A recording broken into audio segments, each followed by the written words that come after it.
Hello everyone, welcome back to another reading of Aesop's Fables.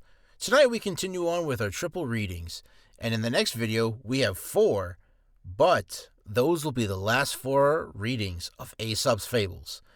Why am I doing 4? Well, because the last one is a big one, and I'd rather, instead of just making it one short video, just keep it all and we'll finish it for there. And then next week we will start on with a different book or novel or form of literature to read from. Until then, sit tight, relax, and enjoy the readings. The Young Crab and His Mother. "Why in the world do you walk sideways like that?" said a mother crab to her son. "You should always walk straight forward with your toes turned out." "Show me how to walk, mother dear," answered the little crab obediently. "I want to learn." So the old crab tried and tried to walk straight forward, but she could walk sideways only, like her son, and when she wanted to turn her toes out, she tripped and fell on her nose. Moral of this fable: do not tell others how to act unless you can set a good example. Now let us move on to the next one. The Heron. A heron was walking seatedly along the bank of a stream, his eyes on the clear water and his long neck and pointed bill ready to snap up a likely morsel for his breakfast. The clear water swarmed with fish, but Master Heron was hard to please that morning. "No small fry for me," he said. "Such scanty fare is not fit for a herring." Now a fine young perch swam near. "No, indeed," said the heron. "I wouldn't even trouble to open my beak for anything like that."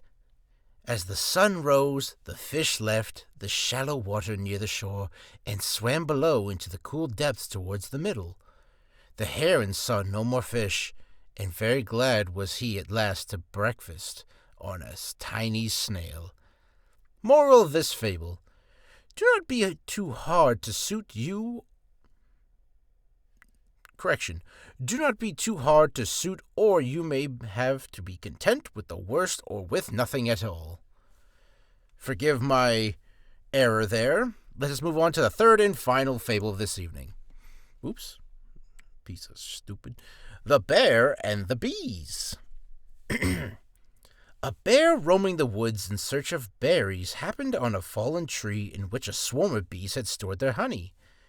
The bear began to nose around the log very carefully to find out if the bees were at home. Just then, one of the swarm came home from the clover field with a load of sweets. Guessing what the bear was after, the bee flew after him, stung him sharply, and then disappeared into the hollow log. The bear lost his temper in an instant and sprang upon the log, tooth and claw, to destroy the nest. But this only brought out the whole swarm. The poor bear had to take it to his heels, and he was able to save himself only by diving into a pool of water. Moral of this fable: it is wiser to bear a single injury in silence than to provoke 1,000 by flying into a rage. It's hitting a little close to home there. Anywho, thank you for stopping by, folks. I hope you enjoyed this evening's readings, and I'll see you in the next video. Take care.